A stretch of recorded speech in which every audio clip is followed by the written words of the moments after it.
Family of lines वाला जो concept है, उस लिहाज से मैंने ऐसे क्वेश्चन बहुत सारे करा रखे हैं। इन दोनों को क्लब कर दो, 4y-1 जिनमें a लिखा है, plus a times of x minus का 2y इक्वल टू 0। ऐसा कुछ नजर आ रहा है? देख के क्या फील आ रहा है? ये नहीं लग रहा L1 लिखा है plus a times L2 equal to 0? अरे a या लैम्डा कुछ भी लिख दे, कोई फर्क नहीं पड़ेगा। This is the equation of a line passing through the intersection of L1 equal to 0 and L2 equal to 0। उन दोनों को सॉल्व कर दोगे तो वो क्या आ जाएगा? फिक्स पॉइंट आ जाएगा।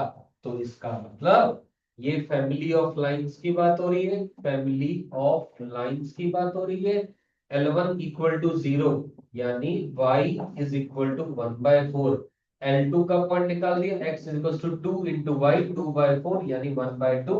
तो जो पॉइंट फिक्स आ गया वो आ गया 1/2, 1/4। ये वो फिक्स पॉइंट है। ये आपका आंसर है। This is the required fixed point. That's your final answer. कोई डाउट है, कंफ्यूजन है, दोबारा पूछे।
लिख लिया सभी ने?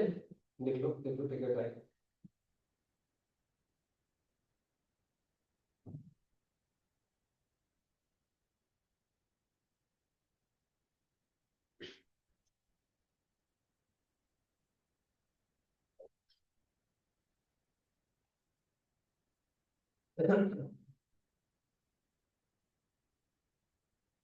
तो पहला पार्ट हमने कर लिया। COC passes through a fix point हमें प्रूव करना था। पेपर में सवाल पूछने का ढंग ये भी हो सकता है, फाइंड द फिक्स पॉइंट। आपका आंसर आ गया 1/2, करेक्ट होगी बात? समझ आ गया? पक्का? इस क्वेश्चन की अगर मैं फील दिलाने की बात करूं, आपको समझाने की बात करूं, तो ध्यान से देखो। इसका मतलब जानते हैं क्या है?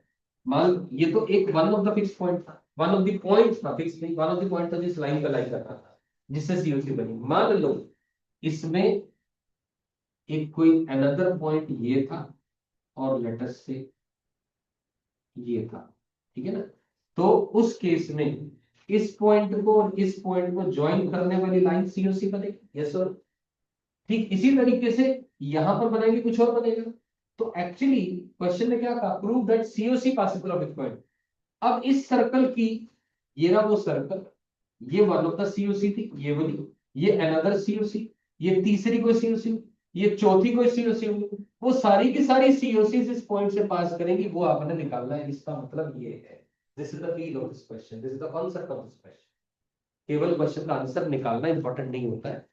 घूम रहा है पॉइंट, तो घूम रहा है पॉइंट, यहाँ इधर उधर घूम रहा है।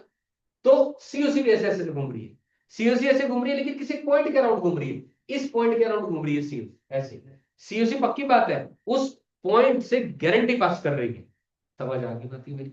पक्का क्लियर है? फील आ गई है बात? श्योर? ठीक है, अगले पार्ट पे बात करते हैं। आपको निकालना है, इक्वेशन निकालनी है। किसकी इक्वेशन निकालनी है? लोकस की। Equation of the locus of the middle point of CAC. Equation of locus of middle point of CAC. अब इस क्वेश्चन को दोबारा ध्यान देते हैं।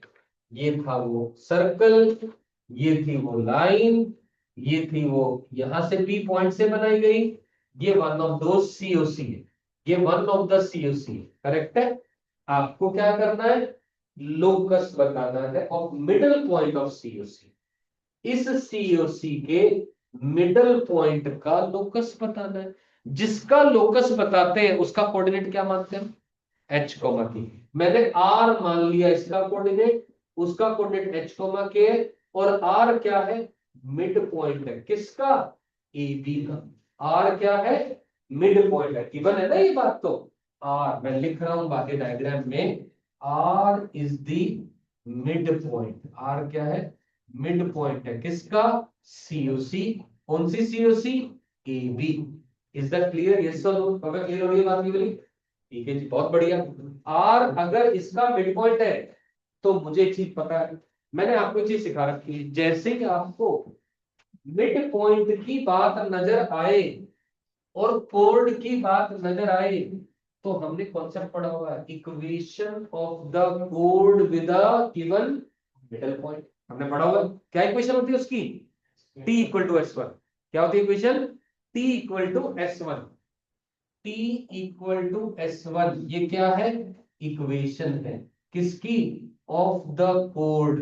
कौन सी कोड, with given middle point, with given middle point.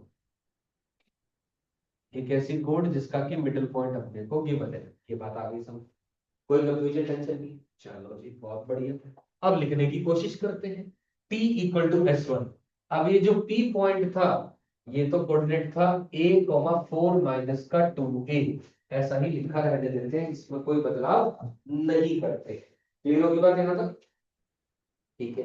अब T equal to S one मुझे लिखना है, उसके अंदर में T क्या लिखूं बोलो, सर्कल तो ये रहा, T क्या लिखूं बोलो, ये वाला पॉइंट इस्तेमाल करूं टी लिखने के लिए, या ये वाला इस्तेमाल करूं, बोलो सोच के बताइए। ये इस्तेमाल करूं या ये इस्तेमाल करूं, किसकी इक्वेशन निकल रही है, कोड की, उसका क्या दिया, मिडिल पॉइंट। तो इसका इस्तेमाल करेंगे ना, इसका थोड़ी इस्तेमाल करेंगे। अरे अभी तक तो आपने जो क्वेश्चन पहले पढ़े थे उसमें तो x1 y1 इसी का कोऑर्डिनेट दे रखा था, कंफ्यूजन नहीं थी। मैंने जान के कंफ्यूजन की बात करी ताकि आप कंफ्यूजन ना हो आगे। मेरी बात समझ में आ रही है, समझ में आ रही है बातें पक्का। ये इस्तेमाल नहीं करना है, ये कोड की बात हो रही है, सीओसी की बात नहीं कर रहे, सीओसी के कॉन्सेप्ट की बात नहीं कर रहे, वो अलग बात है। लकीली कोइंसिडेंटली ये एक सीओसी भी है, वो एक अलग बात है, लेकिन हम बात कर रहे हैं इस कॉन्सेप्ट की। इस कॉन्सेप्ट में एक्सटर्नल पॉइंट की रिक्वायरमेंट नहीं है, समझ आ गई बात, पक्का क्लियर है। तो टी इक्वल टू एच लिखो जरा, H X plus K Y minus one equal to, फिर दोबारा S one H square plus K square minus one, one से वन कट गया। अब ये इक्वेशन तो आ गई, यहाँ तक बात समझ में आ गई। ये कोड की इक्वेशन आ गई जिसका कि मिडिल पॉइंट अपने को गिवन मान लिया एच कोमा के, सही है। अब क्या करूं, अब ये कोड, ये कौन सी इक्वेशन है, सीओसी है, हाँ या ना, बोलो क्या ये सीओसी भी है।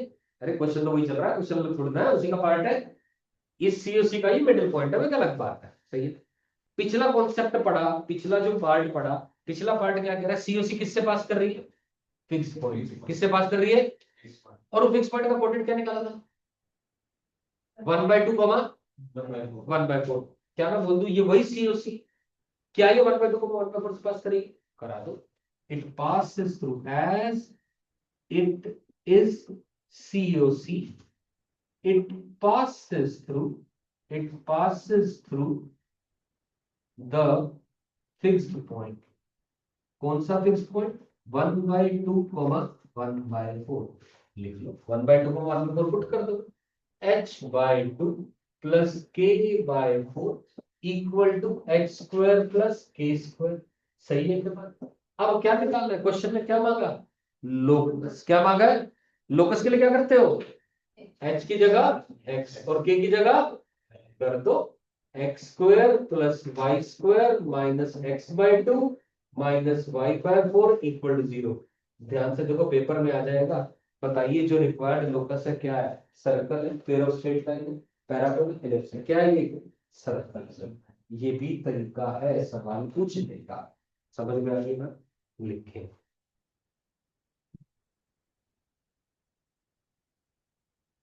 देखो हमने एक क्वेश्चन किया, इस एक क्वेश्चन से हमने कितनी सारी बातें सीखी। एक कॉन्सेप्ट सीखा हमने, फैमिली ऑफ लाइन्स का कॉन्सेप्ट इसमें इंकलकेट करा, लोकस की बात करी, कोड विद मिडिल पॉइंट की बात करी, टी इक्वल टू 0 की बात करी।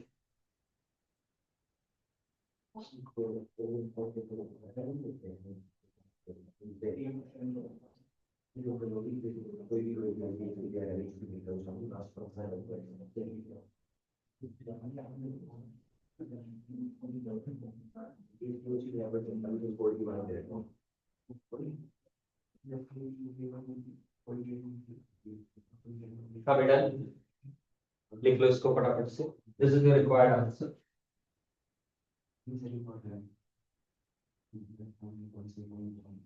एक क्वेश्चन और लिख लो।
ये क्वेश्चन है, ये भी जेई का क्वेश्चन है थोड़ा ना।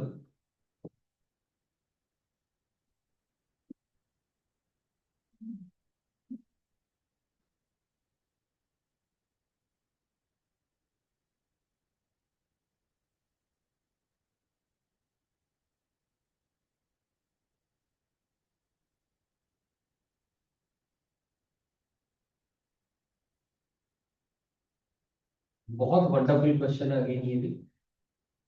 एक बार इसके डायग्राम बनाने की कोशिश करेंगे, और आज मैं वो वीडियो आपको भेज दूंगा जिसमें 5-6 क्वेश्चन है, 40 to 45 मिनट्स की वीडियो, वो भी सुनेंगे फिर जाके।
करेंगे आगे बात करें। क्वेश्चन में लिखा है सीओसी यानी code of contacts of the tangents, code of contacts of the tangent drawn from a point on this circle to this circle touches this circle। तीन सर्कल जिक्र किया गया, तीनों सर्कल सेंटर 0 0 आ रहा है। ए बी सी सभी का centre है, ठीक है ना, ए रेडियस है। एक सर्कल ये रहा, दूसरा सर्कल ये रहा, तीसरा सर्कल ये रहा। तीन सर्कल की बात हो गई, क्लियर है? यहाँ तक क्लियर? ए बी सी तीनों का रेडियस है। अब COC of tangent drawn from this circle. अब अपने आप सोच के देखिए, क्वेश्चन में कहा COC of the tangent drawn from a point of this circle. मान लो मैं यहाँ एक पॉइंट ले लेता हूँ किसी एक सर्कल पर, अभी मैं बात नहीं कर रहा हूँ कौन ए कौन बी कौन सी, ठीक है ना। इस पॉइंट से मैंने क्या करा, एक टेंजेंट यहां बनाई, एक टेंजेंट यहां बनाई, ठीक है ना। इस ए को और इस बी को ज्वाइन करेंगे तो वो सीओसी बनेगी। यस सर, क्लियर है बात ये? क्या ए बी बीच वाले सर्कल की सीओसी है? आया ना? बोलो। क्या ए बी लाइन सबसे अंदर वाले सर्कल की टेंजेंट है? आया ना? क्या ये पी पॉइंट सबसे बाहर वाले सर्कल पे लाई कर रहा है? हाँ या ना? इसका कोऑर्डिनेट मेरा मन आया, मैंने x1 y1 मान लिया। अब फिर पढ़ते हैं इक्वेशन को। COC of the tangent, COC of the tangents, यही है tangents, drawn from a point, drawn from a point on this circle। तो बारह वाला सर्कल का रेडियस कितना हुआ? ए। बारह वाले का कितना हुआ? A. On this circle to this circle, तो बीच वाला का कितना हुआ? बी। टचेस दिस सर्कल, तो सर्कल का कितना हुआ? सी। अभी समझ में आएगी बात? डायग्राम बनाने का तरीका क्लियर हुआ, हाँ या ना? पक्का क्लियर है बात ये? पक्का। अच्छे से में गड़बड़ कर देते, बी को तो बीच में कर देते, ए अंदर कर देते, सी बाहर कर देते, गड़बड़ हो जाएगी बात, वो डायग्राम का मतलब नहीं है। तो क्योंकि x1 y1 इस सर्कल पे लाई कर रहा है, तो क्या मैं बोल सकता हूं ये इक्वेशन सेटिस्फाई करेगा, हाँ या ना? बोलिए बोलिए बोलिए। पक्का क्लियर है? यस और no? 100% clear. S1 will satisfy this equation। 100% clear? Sure हो गई बात? ठीक है। अब मुझे बताओ, क्या मैं ए बी की इक्वेशन सीओसी लिखना जानता हूं? इसकी इक्वेशन क्या होती है? सीओसी की इक्वेशन T इक्वल टू, क्या इक्वेशन आ गई? T equal to 0। कौन सा सर्कल की ये सीओसी है? बीच वाले की, S2 की। तो उसकी सीओसी लिखनी है, तो इक्वेशन क्या बनेगी बताओ? उसकी इक्वेशन पकड़ोगे तो क्या लिखो? x(x1) plus y(y1) minus b² equal to 0। जिस सर्कल की वो सीओसी है, उस सर्कल की इक्वेशन में x² की जगह x1, y² की जगह y1। क्लियर होगी बात? पक्का समझ आ गया? कोई गलती नहीं? ठीक है। अब ये लाइन क्या है? टेंजेंट है किसको? S3 को। बोलो सही। कोई भी लाइन एक सर्कल को टेंजेंट होती है, perpendicular distance from the center should be equal to radius. Center कितना है? 0 0। सेंटर कितना है? निकालो। Perpendicular distance should be equal to radius, ये लिख रहा हूं। सेंटर से इसका डिस्टेंस, x1 की जगह 0, y1 की जगह 0, माइनस का b² upon under the root of coefficient of x का स्क्वायर कोएफिशिएंट ऑफ y का square is equal to radius. Radius कितना है? c। बोलो क्लियर है क्या? नहीं समझ बात?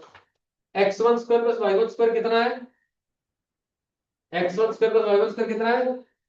अंडर रूट a² क्या होगा? a। मॉड की वजह से माइनस गायब, तो आंसर आ गया b² इक्वल टू ac। खत्म बात। abc चीजें आ गए। क्लियर हो गया? आगे समझ में? कोई डाउट कोई कंफ्यूजन दोबारा पूछिए।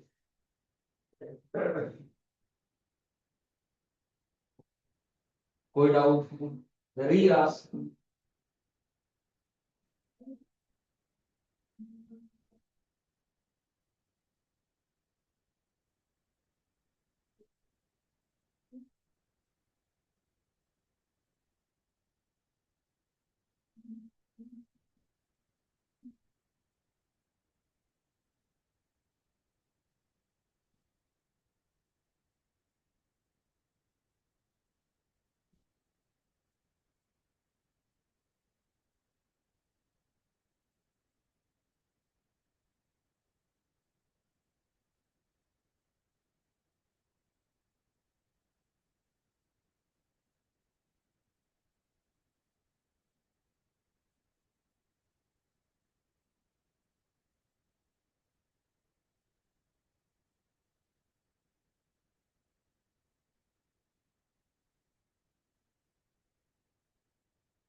हाँ भाई, परफेक्टली अंडरस्टूड, दिया समझ में, आगे बात।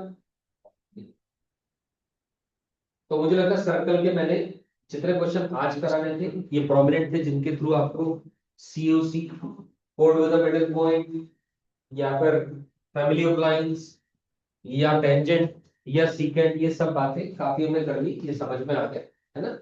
और आज सर्कल का टेस्ट भी है ना। तो अब आपने क्या करना है, आज टेस्ट देंगे और उस टेस्ट का डिस्कशन में कल के कल ही करूंगा। समझ में आ रही है? आज टेस्ट देंगे, कल ही आपको मिल जाएगा, कल ही क्लास के टाइम में मैं डिस्कशन करूंगा। अब हम शुरू कर रहे हैं अगला, जब हमने बात करनी थी कौन सा शुरू करेंगे,